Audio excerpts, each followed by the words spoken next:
Hello, I'm Alex Davies, founder of Wealth Club. Today I'm with Tim Smith and Chip Summers of Help Me Stop to talk about their EIS investment.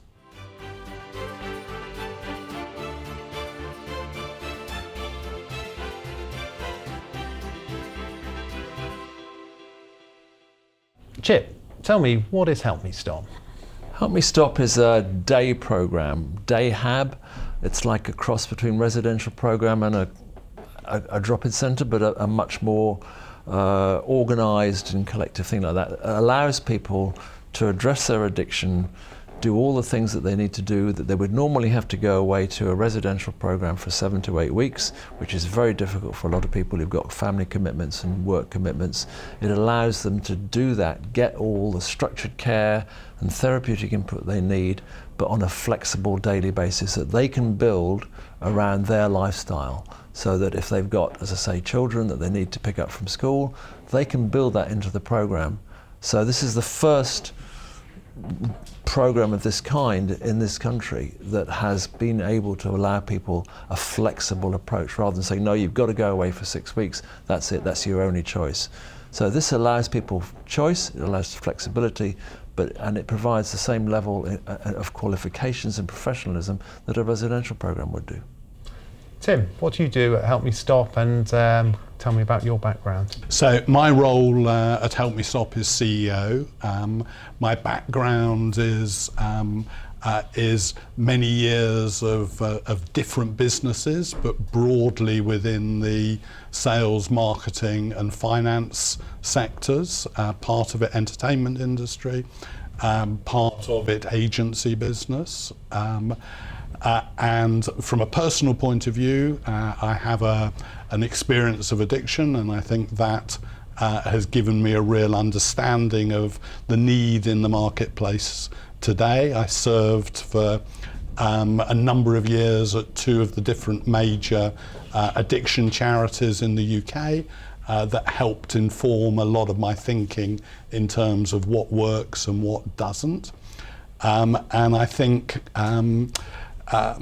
what's been very important for me over the last couple of years as we've put Help Me Stop together has been working very closely with our chairman, Stephen Bradshaw, who has done this, taken 3 businesses through, healthcare businesses, through this growth curve, as well as serving as a main board director of the Priory Group, and who has brought a wealth of experience to the overall business model and the way in which we're driving growth. Chip, what's your role, and what's your background, and why did you get involved? My job is to make sure that the standards and all the ethical behaviour of everybody involved is absolutely up to scratch.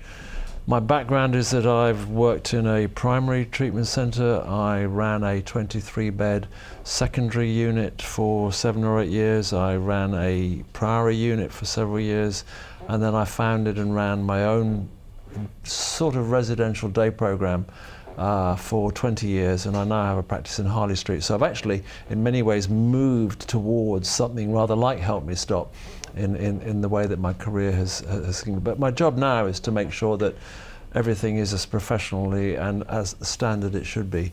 For if you're looking after people, you have to have really clear therapeutic boundaries and make sure that people, you're taking people into your care, they need to be looked after properly, and you can't just do it in a cavalier fashion. And in terms of a business, why is it a good business? I mean, I'd say 2 things. One, there is a huge gap in the marketplace. There are 500,000 people every year looking for some form of treatment for addiction, be it alcohol or drugs. Less than 3% of that 500,000 are actually getting treatment through primarily residential rehab, and the main reason the other 97% are not getting into the potential for recovery is price. So effectively, we've priced ourselves at 10 times less than the average residential rehab price, and that suddenly opens up, and we're already seeing it starting to disrupt the marketplace, and we're seeing excellent demand as in the months that we've been open. we're effectively opening it up to thousands of people who would not have access otherwise. And I think the second thing, which is very important, is it's incredibly scalable. We're taking, rehab into the real world. We're putting it into high streets. It's a model that is very easy to duplicate and expand as demand grows and as we become more established. And does it work? It works as well as anywhere else. I mean, there's no such thing as a cure. 100% cure, that doesn't exist. If it did, somebody would be making an awful lot of money, but there's no such thing. It's a condition that can be, if you follow the suggestions and do the sort of things that are offered to you, there's a very good chance you will recover. But you are, it's a condition that is very, very difficult. If it was easy to treat, there wouldn't be rehabs, there wouldn't be so many people struggling to get better. And the fact of the matter is we have 250,000 people addicted to methadone at the moment. We have 36,000 people dying a year on alcohol addiction. It's a massive, massive problem, and it's not easy to get better from. I think it's important as well to understand that what we're doing in the UK is following the US model. So for much of the last 5 to 10 years, Dayhab has existed in the US. They call it intensive outpatients, but effectively that has demonstrated good levels of results in terms of recovery for a period of time. So for example, Twin Town, which is a 6-unit Dayhab in Los Angeles, claims to have at least 70% of its clients still clean and sober within 9 months of completing the program. And that's frequently a higher success rate than residential rehab is achieving in the UK. So what's the plan? So you've already got one clinic. We've got one clinic operating in West London, which was formally launched in September. That is very much on track in terms of numbers and results. The intention at the moment, and this is what this round of financing is about, is to open 4 new Dayhab centres in London during 2020. So effectively a Hampstead, a South London, Tooting, a Hackney, and a Central London that will probably be Marylebone. And effectively, those 5 Dayhabs will give us complete coverage of the Greater London area, so the entire Greater London population. No one will be less than 40 minutes away from one of those units.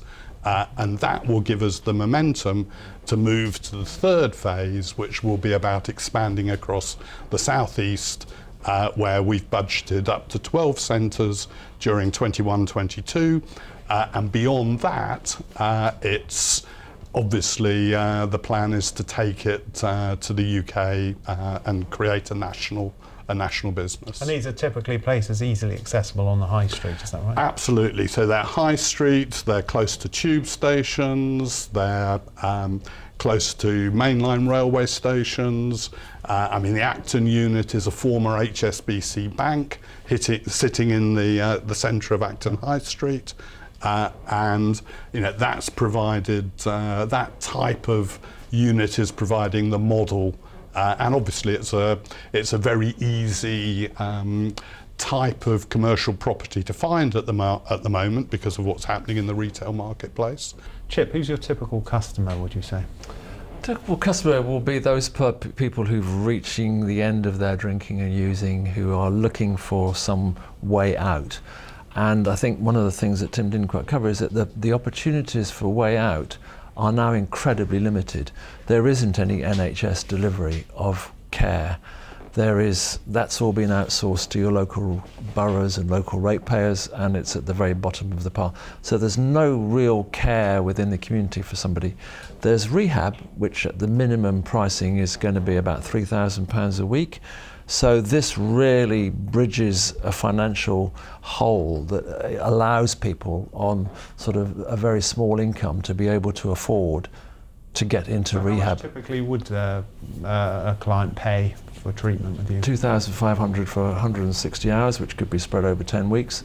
So you're getting a good lump of treatment, depending how flexible you can adapt those hours to suit your needs. But compared to, I think probably the cheapest rehab that I'm aware of, residential, is just over £2,000 a week.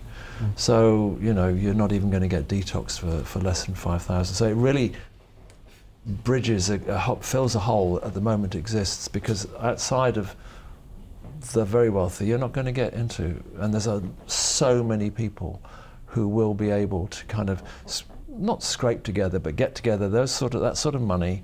And there are a lot of people who need treatment. As I said, we've got 250,000 people on methadone, desperate to get into rehab. And to clarify, it's the customer who's the addict who's paying you. It's not you're not getting money from local authorities or. It's non-existent. There's no money from local authorities any longer. That's gone. That's now gone. The budget is so small that they're probably sending one person a year to rehab. And you know, I don't want to sound glib, but I mean, usually families can get together that much money to be able to put somebody through rehab, which they've never been able to do before, because they've been expected to find about £16,000, which is obviously out of reach. But £2,500 people can scrape together, and it's very, very attractive to a lot of people who are desperate to get their family member into treatment. So Tim, how actually do you go about getting clients?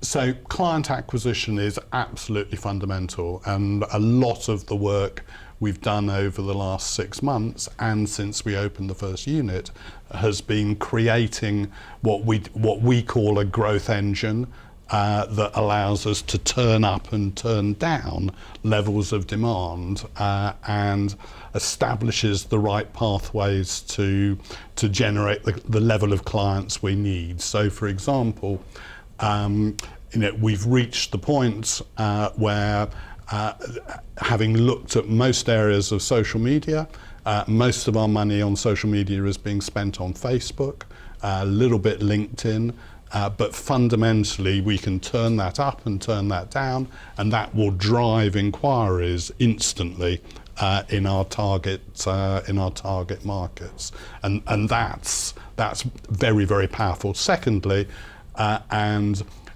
equally importantly, is the referral pathways from a whole myriad of different sources, be it GPs, be it psychiatrists, be it private therapists, be it charities, all of whom are gradually becoming aware of Help Me Stop and are referring clients. And those clients tend to be far stronger referrals than the Facebook inquiries, simply because those clients are already at the point where they've accepted they need to get help and go through a less rigorous process in terms of assessing them and signing them up. There's no shortage of clients. This is a growing problem. I mean, people are saying that our young people are drinking less, they're just drinking differently. There's a big alcohol problem, there's a massive legal high problem, there's a massive skunk problem, there's a massive heroin problem. This is a big problem that is growing as people become more dissatisfied with life and dissatisfied with things.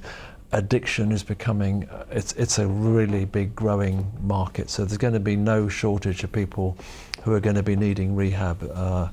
That's never going to be an issue. There's never going to be oh my God, where are we going to find our next clients from? That's not. It'll be for anything. We're full. You're going to have a wait. How's the company been funded to date? We've raised around about 750,000 thus far, and that includes a full EIS allocation, a significant part of that coming from Startup Funding Club. It includes a second round of EIS investment, and in addition to that, there's some director loans and one external loan. How much are you raising this year?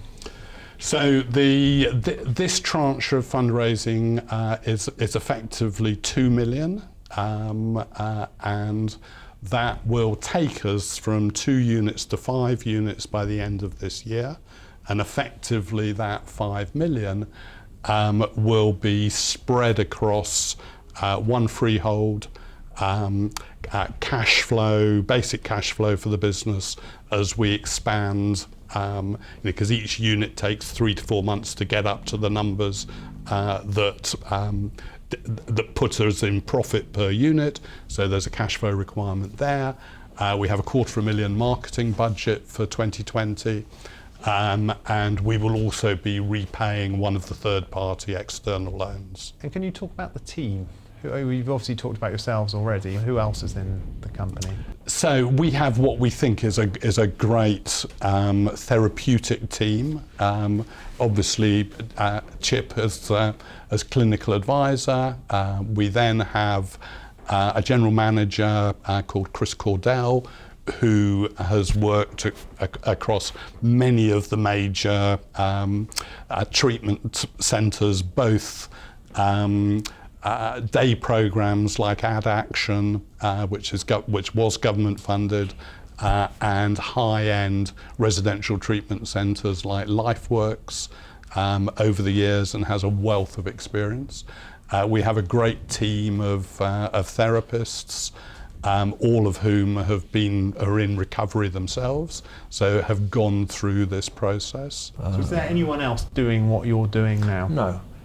No. There's nobody who is offering. There's drop-ins where you can go, but you're not going to get that intensity of care, the continuity of care. You're not going to get a treatment plan. The one thing that we're doing, as I say, which is absolutely unique, is we're doing flexible, exactly the same kind of thing as you'd get in a residential program, but you're able to adapt it to your lifestyle in the community. What could go wrong? Any business has the usual cross-section of risks. I mean, I think the two things that we're very focused on is, number one, protecting ourselves from future competition. Unquestionably, as we grow over the next 2 years, we will see other people coming into the marketplace, and part of that is influences the strategy of getting a London footprint and then a southeast footprint as quickly as possible. The second thing is driving the number of clients that we need to deliver the returns that we believe we will achieve and are projecting. And I think that's about all the work that we've been doing thus far in terms of growth engine, in terms of being able to increase inquiries.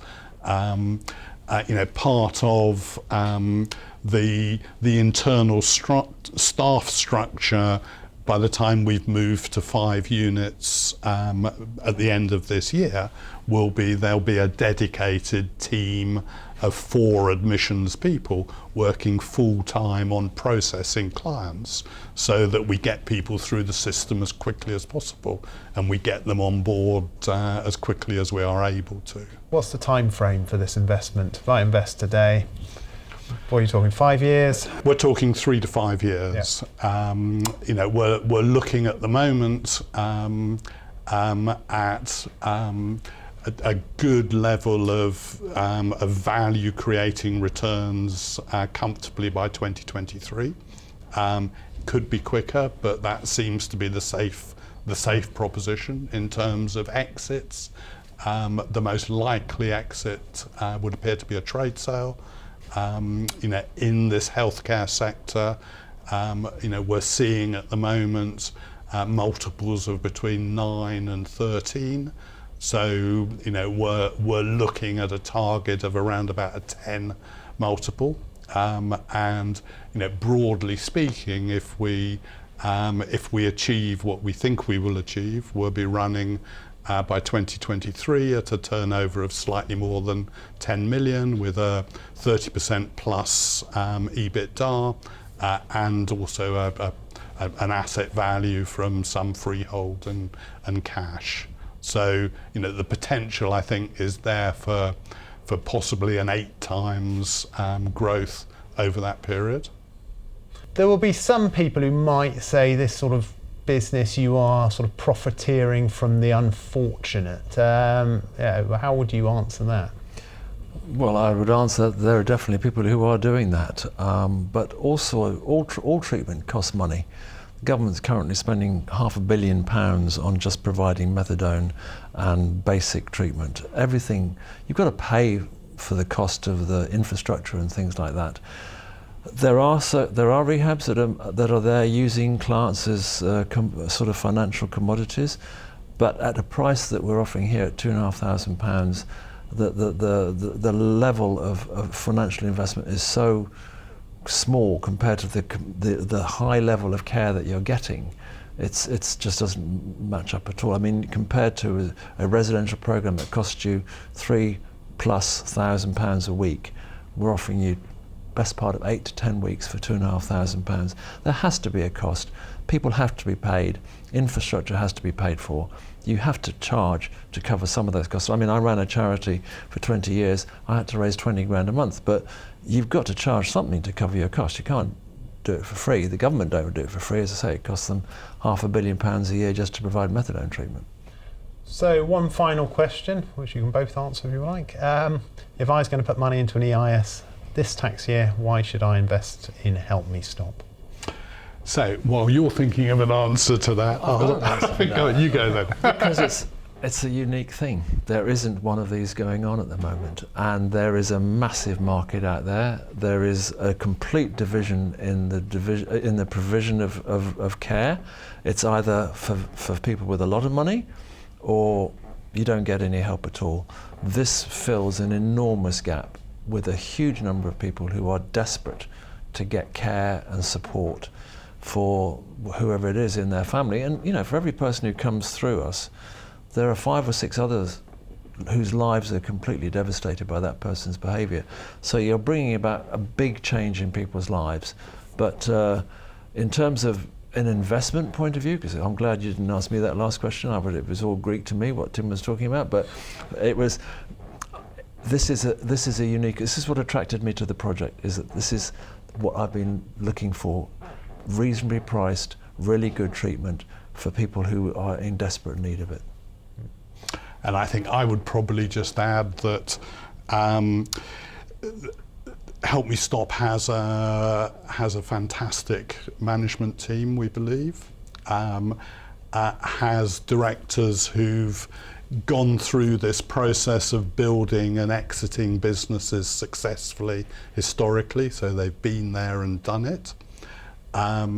As Chip says, there is a huge gap in the marketplace, and I think over and above that, as obviously as well as being a scalable, robust, potentially very successful business, it's doing something to positively impact and change the lives of literally hundreds of thousands of people in the UK. Tim and Chip have Helped Me Stop. Thank you very much. Thank you. Thank you.